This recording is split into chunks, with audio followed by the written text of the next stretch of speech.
Last week was hell in a handbasket for me.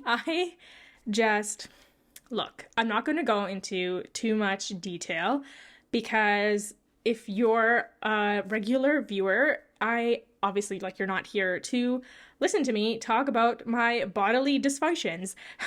But suffice to say, I had an internal injury and hands down, 10 out of 10 on my pain scale. And I consider myself to have like a high level of pain tolerance.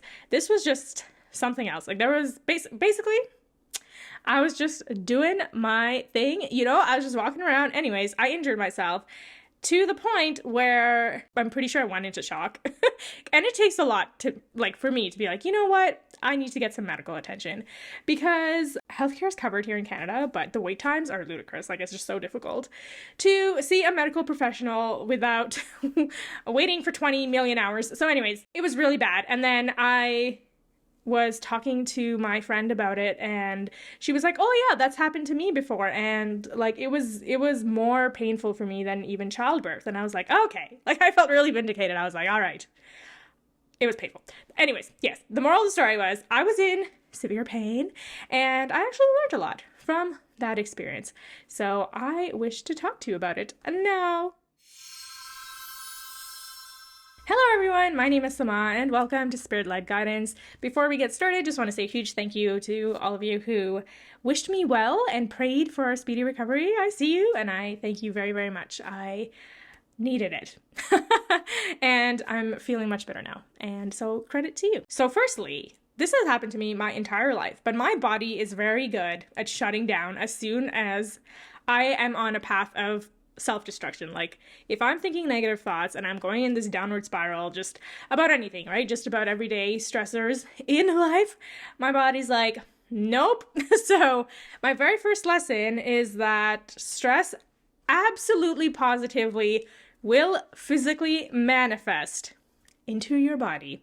And I want to talk about this on a spiritual level as well, because obviously, like, on a biological and like physiological level, the hormone cortisol goes out, and then I don't know, it just wreaks havoc, okay, on basically all of your body. And if you don't have like a healthy way to expend that fight or flight response, it literally is just like a ticking time bomb. Like, it will just start to destroy your body. So if you are stressed, please take the time to do an activity that you love, get your blood pumping, just try to expend your excess cortisol in some way so that your adrenals don't get shot, because as you know, I went on stress leave at the beginning of this year from burnout, and let me tell you, it is just not fun. Anyways, so take care of yourselves. That's lesson number one. I guess 1B is that I want to also talk about this on a spiritual level, and that is when I say that stress will physically manifest itself, that is not just like, how will I pay the bills this month, and work was terrible today and all that. I mean, like, our subconscious, deeply rooted beliefs about how we feel about God, how we feel about death, how we feel about, all the important relationships in our lives. Those patterns and that sort of programming as well will manifest into your reality. Now, if we use A Course in Miracles as a framework, everything is an illusion, and it's an illusion that is projected from our own minds. So we create the reality that we're seeing right now, and that is created through either love or fear responses, and stress is a fear response, right? Fight or flight. For me, I struggle a lot with beliefs about poverty and manifesting wealth for myself, and like feeling comfortable and safe that all my needs will be provided for in one way or another. And like, I'm talking about like my relationship with God, like God will be the shepherd and like will take care of me, like that is a very spiritual belief that you don't like, it's not like I'm thinking about it day in and day out. And so I injured myself because I'm like, God, are you going to take care of me this week? But that is basically a subconscious pattern, right? That is running in my mind, and in time projects itself into my reality. Sometimes it may not be like a physical symptom. It could be like just a poo storm that you go through in life. Like, I'm getting just like a memory of like in the tarot deck, the Tower card. So if you've ever seen that, or if you're familiar with tarot, you know that the Tower card is all about like destruction and like crumbling and stuff. And basically like everything around you is just going to the high hells, but it's so that it can lay the groundwork for something better and allows for healing to occur, right? If you're not too familiar with the course, we can also think about like a new age belief system.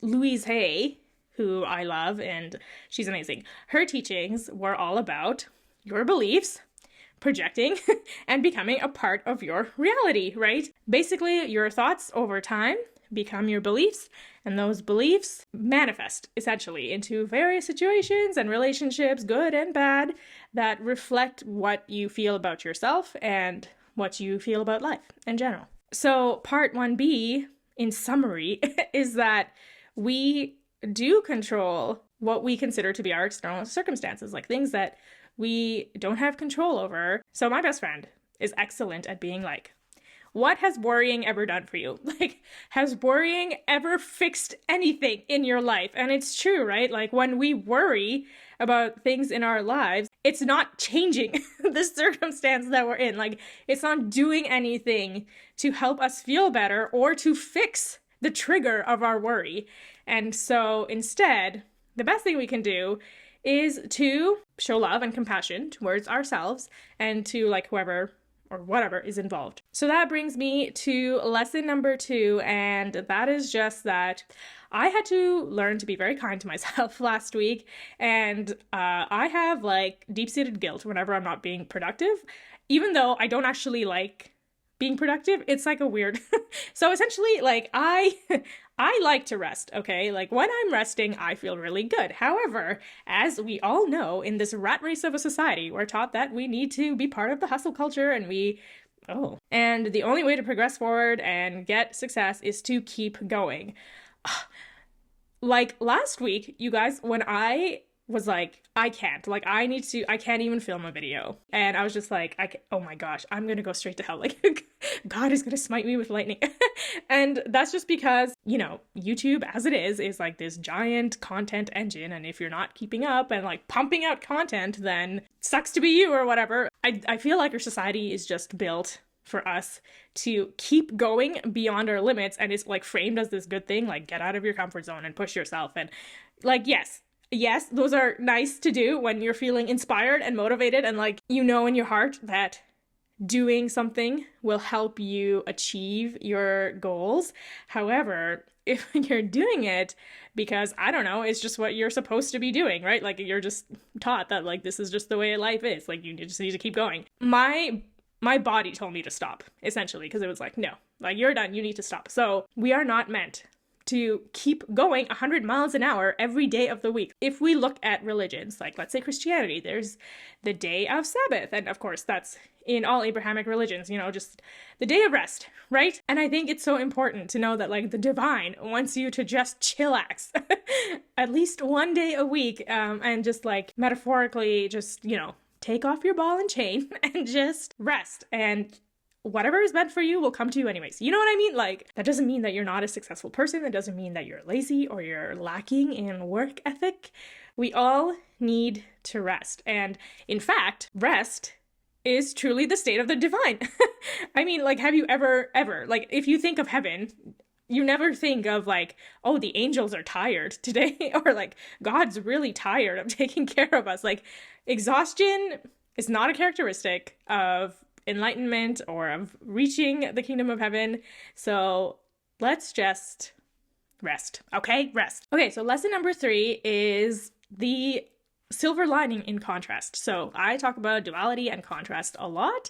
You can check out this video if you're new to that term. We experience good and bad in our lives. And of course, that's on a spectrum. So some things are amazing and some things just like suck balls, right? The sort of injury I had was connected to my core. So literally, I couldn't do anything. Like, you guys, when I bent over, it hurt. When I sneezed or coughed or laughed, it hurt. Like, I couldn't sit down, I couldn't get up, I couldn't lie down without feeling pain. I was like, my goodness, this is awful, right? And I felt so much compassion and empathy last week for people who suffer with chronic pain. And like, to me, I can't imagine not having relief from that and like suffering through that for years and decades on end. People are so brave. Like, people are so strong and brave. I was like flapping in the wind like a loose leaf with my pain. So kudos to anyone out there who does suffer from chronic pain and has to manage it on a daily basis. But now I'm like 90% recovered, and I cannot tell you how much I will no longer take my body for granted for at least the next month, just for me to do my like everyday routine again and not be in constant like 8 out of 10, 9, 10 out of 10 pain. Like I'm just over the moon. Like, I've like experienced a new kind of joy to be like, yay, my body is working normally. When we go through tough experiences, on the other side of that, like when we come out the other side, we like stop taking those particular things for granted, right? So for me, it happens to be the state of good health. When I fall sick very hard. Like, I'm down and out for at least 3 days. Nobody talk to me, nobody look at me, like I just need to rest. And in those moments, I'm like, wow, I really miss being able to breathe through both my nostrils. And like, I just miss being healthy. And so once you've recovered, I'm sure you have also felt this. Like, once you have overcome a cold or flu or whatever, you're like, oh, it's so nice to be able to breathe again and to just feel like normal baseline, you know? Don't take our health for granted, and realize that there is a silver lining with negative experiences, because you're learning, right? You're learning the joy of being happy and healthy and fulfilled. And so this does segue into my very last point, and that is that health is wealth. We cannot express ourselves and reach our true potential, or really even do anything, no matter how successful or rich or cool we think we are, if we lose our health. We have nothing. And it's very unfortunate that when we like consider exercise and fitness, we are always thinking about how we can look our best. And when we say we feel our best, it's very like confidence related, right? But what about the sensation and the feeling of good health? My family had a family friend that passed away very recently. He was a wonderful person, and he was very well off. His cottage was like bigger than my house right now. Like, it was just so nice. I was like, oh, this is the life. However, the last few years of his life were just awful. Like, his health deteriorated relatively quickly.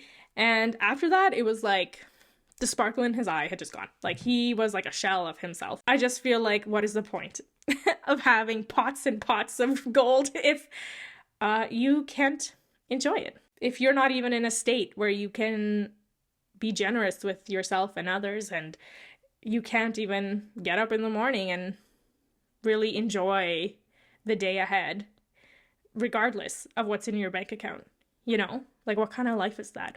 And so, there is no wealth without health. My mother taught me this my whole life, and I completely and absolutely agree. Please, please prioritize your health more than trying to, like, hit these metrics of success that we're so obsessed with in our society. Our bodies are vessels for God. So, the God part of you sits in this shell of a body. So although I do teach and preach that we shouldn't be too fixated on our bodies, and that like body identification is something that we need to let go of so that we can get closer to God, we also need to respect that our bodies are, as per the Course, a means of communication. So we're able to express love and to share love through living in our bodies in this time, space, reality / illusion. Take care of yourself, love yourself, show yourself compassion, and rest if you need to rest. Thank you very much for joining me today. I just want to thank you for letting me bombard your feed with all my smaller TikTok videos. It's actually not my full catalog of videos. There's more that I decided not to subject you to because it would be a lot. So if you're interested in seeing all my TikTok videos, here is my account at Spirit Led Guidance. Otherwise, I wish you the greatest week ahead. Thank you again for all your good wishes, and I will see you next time. Bye-bye!